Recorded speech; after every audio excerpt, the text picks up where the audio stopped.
अस्सलाम वालेकुम वरहमतुल्लाहि वबरकातुहू। लाखों करोड़ों दरूद व सलाम आका दो आलम हज़रत मोहम्मद मुस्तफ़ा सल्लल्लाहु अलैहि वसल्लम और उनके आल पर।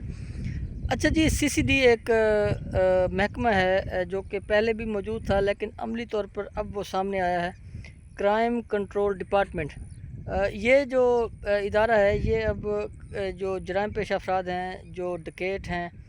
या जो मनशियात फ़रोश हैं, या औरतों के हवाले से असमत दरी के अंदर मुलव्वस हैं, उनको ये मौके पर ही पार कर रहे हैं, उनको मौके पर ही ये मार रहे हैं। तो मैं समझता हूँ कि तमाम जो मकतब फ़िक्र के लोग हैं, पाकिस्तानी कम्युनिटी, चाहे वो जिस भी हवाले से जिनका ताल्लुक़ हो, वो सब के सब लोग इस चीज़ को अच्छा और बेहतर कंसिडर कर रहे हैं और सीसीडी को शाबाश दे रहे हैं और बहुत ही अच्छा इसको समझ रहे हैं। लेकिन एक तबका ऐसा है जो कि इस हवाले से बड़ा परेशान है आजकल, और वो मुसलसल सीसीडी के अगेंस्ट वीडियोज़ भी बना रहा है और अपनी रिजर्वेशन शो कर रहा है। वो है जी हमारे वकला हजरात। हमारे वकला हजरात सीसीडी की कारकर्दगी से मुतमईन नहीं हैं और वो बारहा वीडियोज़ बना रहे हैं, व्लॉग्स बना रहे हैं। तो उसकी मुझे समझ नहीं आई कि वकला हजरात को क्या इसके बारे में इश्यूज़ हैं। वो थोड़ा सा इसके ऊपर जब रिसर्च की तो ये पता चला कि जो वकला हैं, वो कोई डकैत हो, कोई चोर हो, कोई मनशियात फ़रोश हो, कोई कातिल हो, किसी भी किस्म का वो किसी भी सरगर्मी में मुलव्वस हो, तो वो उसको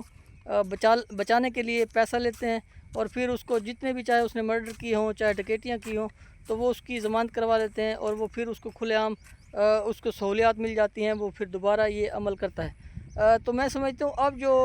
वकला की रोज़ी है, वो काफ़ी हद तक इफ़ेक्ट हो रही है इस तरह के मामला से, क्योंकि पिछले कई दिनों से जब से ये सीसीडी का एक्शन शुरू हुआ है, तो कोई भी डकैती के हवाले से एफआईआर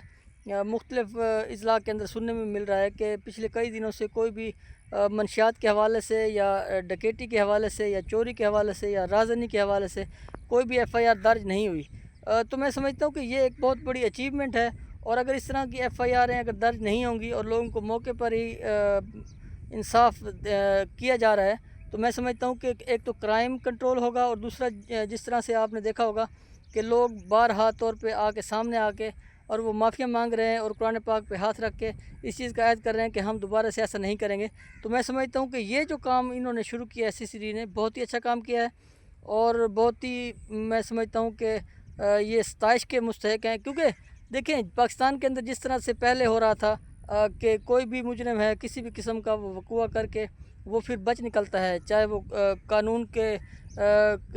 काबू में भी आ जाए, तो फिर वो वहाँ से उनको वकला हजरात कोई ना कोई दलील ऐसी पेश करके जजेस को मुतमिन करके और फिर वहाँ से उनको छुड़ा लिया जाता है। तो मैं समझता हूँ कि ये जो काम हो रहा है डकैतों के ख़िलाफ़ और इन लोगों के ख़िलाफ़, ये बहुत ही अच्छा है,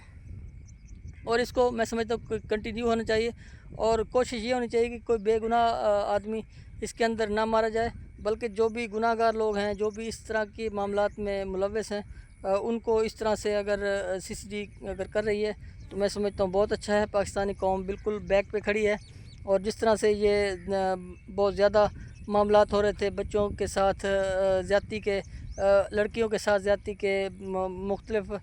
वाक़यात पेश आ रहे थे, और लोग अगर कुछ भी जहेज़ वगैरह बच्चियों के लिए बना के रखते थे, तो वो भी एक ही रात में आके डकैत वगैरह, चोर वगैरह उठा के ले जाते थे। तो मैं समझता हूँ कि ये बहुत ही अच्छा इक़दाम है, और इससे अमन आएगा, इससे सुकून आएगा, इससे आश्ती आएगी, और ये बहुत ही अहसन इक़दाम है, और इसको मैं समझता हूँ कि कंटिन्यू होना चाहिए। शुक्रिया, जज़ाकल्लाह।